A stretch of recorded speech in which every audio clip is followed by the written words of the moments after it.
नमस्कार, मैं हूं सत्यपाल और आप देख रहे हैं CWB हिंदी न्यूज। शक संवत 1947 विक्रम संवत 2082 आज माघ मास के शुक्ल पक्ष की चतुर्थी तिथि और दिन गुरुवार है। तदनुसार अंग्रेजी तारीख 22 जनवरी सन 2026। आज राम मंदिर प्राण प्रतिष्ठा है, यानी 22 जनवरी 2024 को अयोध्या में भगवान राम की मूर्ति की प्राण प्रतिष्ठा हुई थी। इसलिए हर साल ये तारीख रामलला प्राण प्रतिष्ठा दिवस के रूप में मनाई जाती है, जो साल 2026 यानी अब की बार तीसरी वर्षगांठ है। इस अवसर पर अयोध्या में विशेष उत्सव होंगे। सबसे पहले आज की सुर्खियां। हरियाणा में फिर बजेगा चुनाव का बिगुल, स्टेट इलेक्शन कमीशन को सरकार ने दी मंजूरी। HKRN की तरफ से मांगे गए विभिन्न पदों पर आवेदन, 7,700 पदों पर नौकरी का सुनहरा अवसर। हरियाणा में स्मार्ट विलेज प्रोजेक्ट का मास्टर प्लान तैयार, 3 चरणों में पूरा होगा प्रोजेक्ट।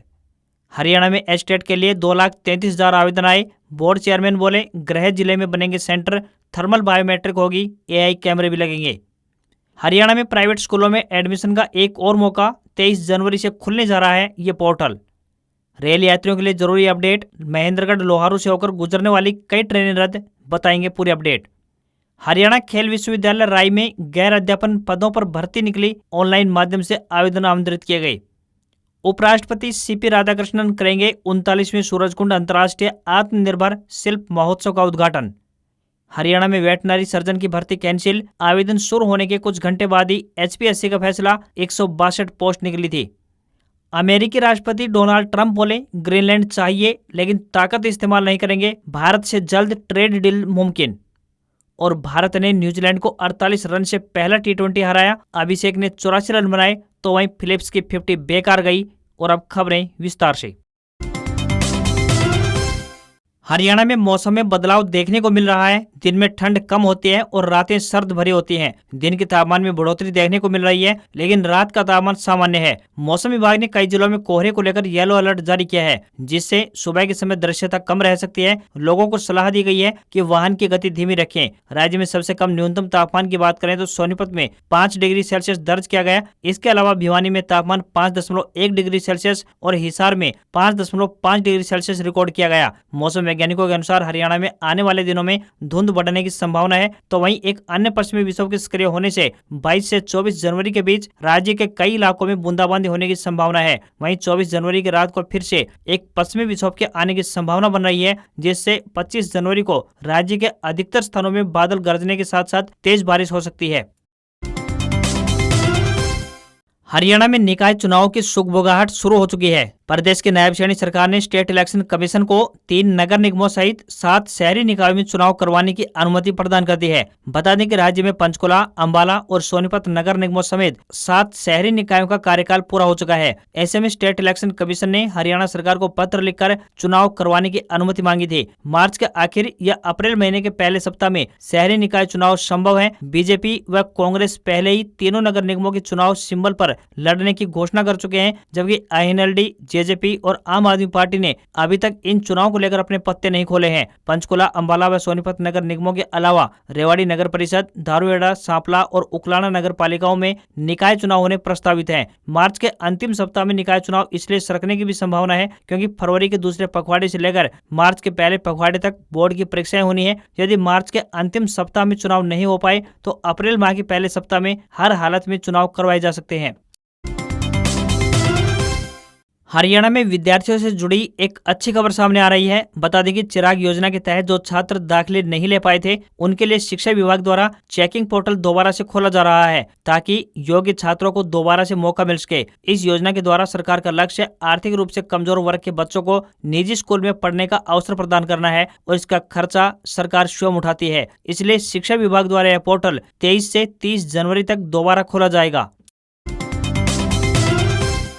अगर आप विदेश में नौकरी करना चाहते हैं तो आपके पास एक सुनहरा अवसर है। हरियाणा कौशल रोजगार निगम यानी HKRN के जरिए आप विदेश में नौकरी कर सकते हैं। बता दें कि HKRN द्वारा 7,700 पदों पर UAE यानी संयुक्त अरब अमीरात और इजराइल में नौकरी पाने का सुनहरा अवसर है। कई पदों के लिए नए सिरे से आवेदन आमंत्रित किए गए हैं, तो कई अन्य पदों के लिए आवेदन की तिथि को आगे बढ़ाया गया है। UAE में 20 हेल्पर पदों के लिए आवेदन मांगे गए हैं। आवेदक 26 जनवरी तक आवेदन कर सकते हैं। इन पदों के लिए उम्मीदवार 8वीं पास होने चाहिए तथा उम्र 20 से लेकर 38 वर्ष के बीच होनी चाहिए। इसके अलावा 2 साल के कॉन्ट्रैक्ट पर स्टील फिक्सर पदों के लिए भी आवेदन आमंत्रित किए गए हैं। इन पदों के लिए भी 26 जनवरी तक आवेदन कर पाएंगे। स्टील फिक्सर के कुल 20 पदों के लिए 20 से 44 वर्ष की आयु सीमा वाले अभ्यर्थी आवेदन कर सकते हैं। वहीं राजमिस्त्री के लिए यूएई में 20 पदों के लिए आवेदन मांगे गए हैं, तो वहीं इजराइल में राजमिस्त्री के 300 पदों के लिए आवेदन की प्रक्रिया आगामी आदेशों तक चल रही है। इजराइल में सेरेमिक टाइलिंग के काम के लिए 1000 पदों के लिए आवेदन प्रक्रिया चल रही है, तो वहीं इजराइल में घरों में देखभाल के लिए 5000 पदों के लिए भी आवेदन की तिथि को दोबारा बढ़ा दिया गया है। इजराइल में ही प्लास्टरिंग वर्क के लिए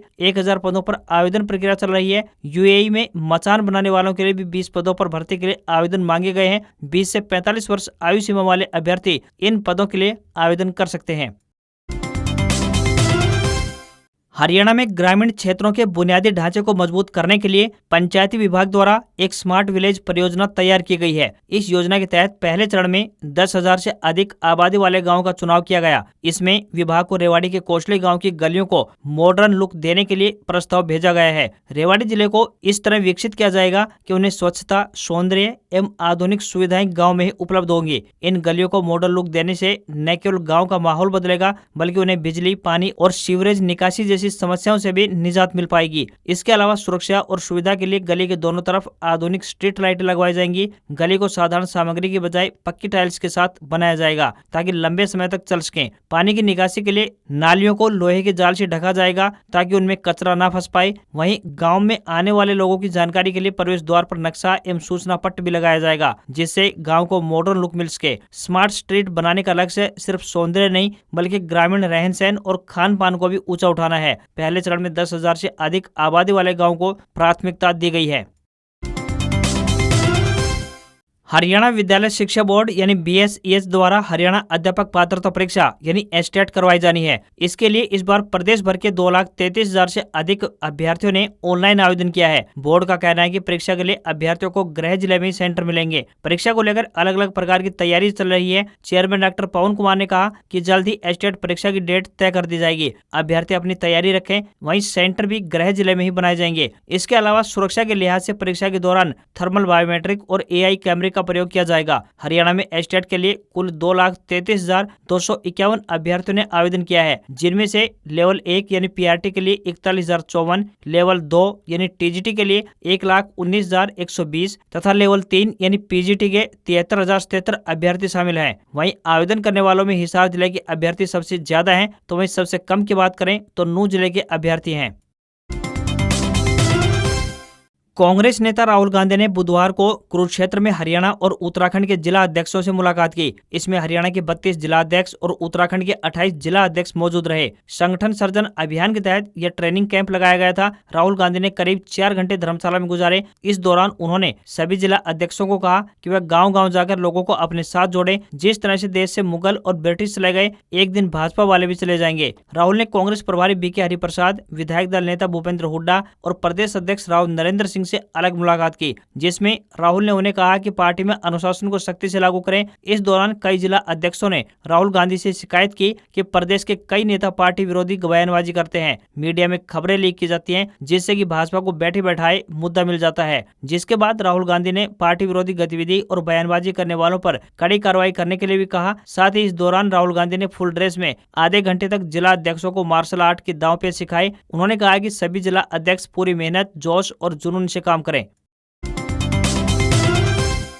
दुनिया के पर्यटन मानचित्र पर अपनी ही तरह के अनूठे शिल्प महाकुंभ के दौर पर विख्यात सूरजकुंड अंतर्राष्ट्रीय आत्मनिर्भर शिल्प महोत्सव के 39वें संस्करण का 31 जनवरी को देश के उपराष्ट्रपति CP राधाकृष्णन उद्घाटन करने जा रहे हैं, जबकि मुख्यमंत्री नायब सिंह सैनी अध्यक्षता करेंगे। 9 दिन बाद सूरजकुंड में अंतर्राष्ट्रीय राष्ट्रीय स्तर के कलाकारों, बुनकरों, हस्तशिल्पियों के अनुभव व प्रतिभा के प्रदर्शन के अंतर्राष्ट्रीय मंच को आकर्षक, अनूठा बनाने की प्रक्रिया अंतिम दौर में पहुंच गई है। प्रदेश की विरासत एवं पर्यटन मंत्री डॉक्टर अरविंद शर्मा ने इसकी पुष्टि करते हुए बताया कि अरावली की तलहटी में 3 शनिवार 3 रविवार के साथ 16 दिन तक चलने वाले 39वें सूरजकुंड अंतर्राष्ट्रीय आत्मनिर्भर शिल्प महोत्सव का उद्घाटन 31 जनवरी को देश के उपराष्ट्रपति CP राधाकृष्णन करने जा रहे हैं, जबकि 15 फरवरी को हरियाणा के राज्यपाल प्रोफेसर असीम कुमार घोष समापन करेंगे। पर्यटन मंत्री डॉक्टर अरविंद शर्मा ने बताया कि शिल्प महोत्सव में सहयोगी राष्ट्र मिस्र यानी इजिप्ट के प्राचीन इतिहास और जीवंत संस्कृति के मिश्रण से भरपूर ऐतिहासिक पिरामिड,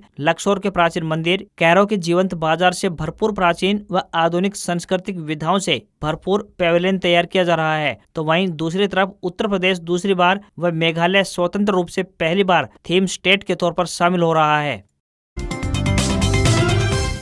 हरियाणा में रेल यात्रियों के लिए एक जरूरी अपडेट सामने आ रही है। मिली जानकारी के अनुसार रेवाड़ी सादलपुर चूरू रेलखंड के दोहरीकरण कार्य के अंतर्गत चूरू से दूधवा खारा स्टेशनों के बीच नॉन इंटरलॉकिंग कार्य चल रहा है। इसके चलते महेंद्रगढ़ और लोहारू स्टेशन से होकर गुजरने वाली कई ट्रेनों को रद्द कर दिया गया है, जबकि कुछ ट्रेनों को रूट डाइवर्ट करके संचालित किया जाएगा। Train number 14,823 Jodhpur Rewari express train 24 जनवरी तक रद्द रहेगी। तो वहीं train number 14,824 Rewari Jodhpur express train 25 जनवरी तक और train number 54,804 Rewari Sikar passenger train 24 जनवरी तक रद्द रहेगी। Train number 54,803 Sikar Rewari passenger train 25 जनवरी तक रद्द रहेगी। दिल्ली सराय रोहिल्ला जोधपुर एक्सप्रेस ट्रेन 24 जनवरी तक लोहारू, सादुलपुर और रतनगढ़ नहीं आएगी। यह train via rings, Phulera, Degana होकर संचालित होगी। तो वहीं बीकानेर हावड़ा एक्सप्रेस सुपरफास्ट 12,372 22 जनवरी तक लोहारू नहीं आएगी। यह ट्रेन वाया डेगाना, फुलेरा, जयपुर, रेवाड़ी होकर संचालित होगी। रेवाड़ी बीकानेर पैसेंजर ट्रेन 24 जनवरी तक केवल रेवाड़ी से सादलपुर के बीच चलेगी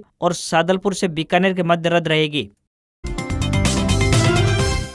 अगर आप भी देश की सबसे बड़ी टेलीकॉम कंपनी रिलायंस जियो के ग्राहक हैं, तो आज की खबर आपके लिए काम की हो सकती है। हम आपको कंपनी की तरफ से हाल ही में लॉन्च किए गए एक नए किफायती प्लान के बारे में जानकारी देने वाले हैं। हम जिस प्लान के बारे में बातचीत कर रहे हैं उसकी कीमत 1299 रुपए रखी गई है। इसमें यूजर्स को काफी लंबे समय तक बेनिफिट्स मिलते रहेंगे। कंपनी की तरफ से अपने यूजर्स के लिए 1299 रुपए वाला नया प्लान पेश किया गया है। बता दें कि इस प्लान में आपको डेटा कॉलिंग के साथ साथ नेटफ्लिक्स और OTT बेनिफिट्स का भी लाभ मिलने वाला है। जियो के 1299 रुपए के प्रीपेड प्लान में unlimited voice calling, 2 GB data के साथ साथ हर दिन 100 SMS की सुविधाएं भी मिलने वाली हैं। इस प्लान की सर्विस 84 दिनों तक उपलब्ध रहेगी। इस प्लान की खास बात यह है कि यूजर्स को नेटफ्लिक्स का बेनिफिट भी मिलता है। जियो टीवी और जियो क्लाउड का एक्सेस भी एकदम से फ्री में मिल रहा है।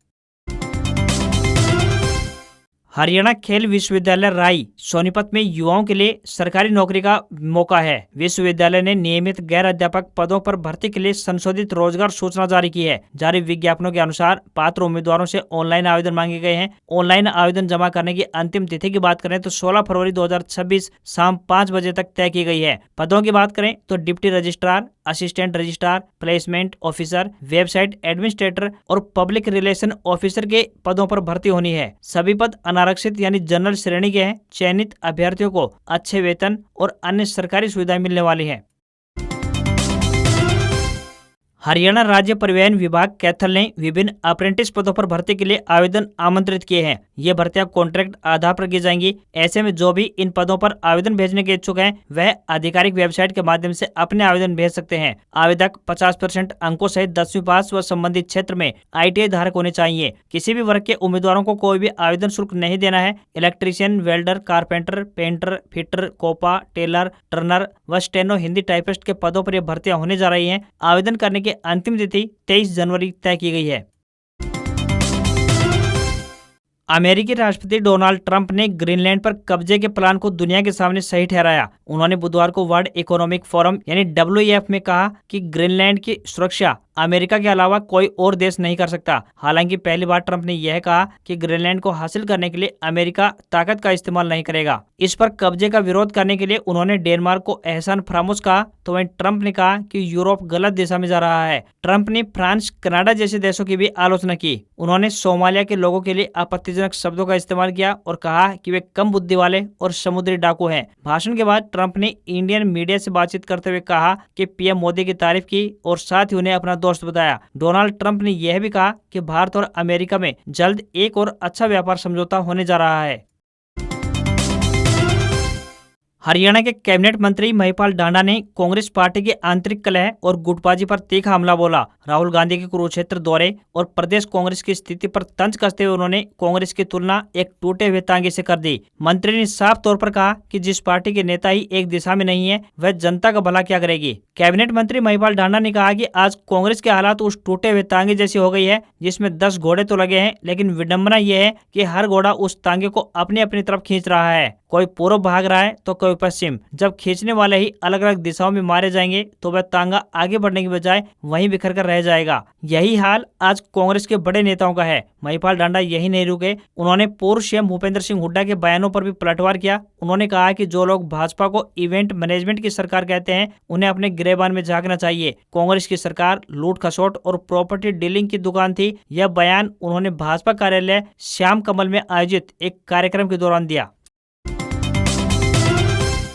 भारतीय शेयर बाजार में गिरावट देखने को मिली। सेंसेक्स 270 अंक गिरकर 81,909 के स्तर पर बंद हुआ। निफ्टी भी 75 अंक गिरा और ये 25,157 के स्तर पर बंद हुआ। कारोबार के दौरान सेंसेक्स में अपने दिन के निचले स्तर यानी 81,124 से 1,000 अंक से ज्यादा और निफ्टी में डे लो 24,919 से 300 अंक से अधिक की रिकवरी देखने को मिली। वहीं बैंकिंग शेयरों में सबसे ज्यादा बिकवाली देखने को मिली। सोने की कीमत 1.5 लाख रुपए पार कर गई। India Boolean and jewellers association के अनुसार सोना 6,818 रुपए बढ़कर 1,54,227 रुपए पर बंद हुआ। सोना इस साल अब तक 21,032 रुपए महंगा हो चुका है। वहीं 1 किलोग्राम चांदी 9,752 रुपए बढ़कर 3,19,097 रुपए पर बंद हुई। चांदी इस साल सिर्फ 21 दिनों में ही 88,673 रुपए पर महंगी हो चुकी है। सोने चांदी के दाम लगातार तीसरे दिन अपने ऑल टाइम हाई पर हैं। 22 कैरेट सोने का दाम 1,41,272 रुपए प्रति 10 ग्राम के स्तर पर पहुंच गया है। रुपया 76 पैसे कमजोर होकर 91 रुपए 73 पैसे के ऑल टाइम लो पर आ गया है। आज खबरों में इतना ही। देखते रहिए आपका अपना हरियाणा का सबसे बेहतरीन news channel CWB Hindi news. नमस्कार। इसी आशा के साथ आपका दिन शुभ रहे।